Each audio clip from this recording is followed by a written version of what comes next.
Oração da proteção divina. Deus, Pai do céu, te abençoe e cuide de ti. Que Ele esteja na sua frente para mostrar o caminho correto, atrás de você para reforçar as suas costas para todos os desafios de sua vida. Que Ele esteja acima de você para te proteger contra os perigos e sofrimentos.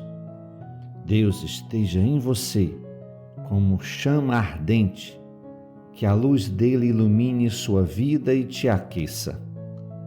Que o Senhor Deus te cerque de todos os lados e estenda as suas mãos sobre você. Deus te dê sempre como presente a paz, saúde e amor. Amém.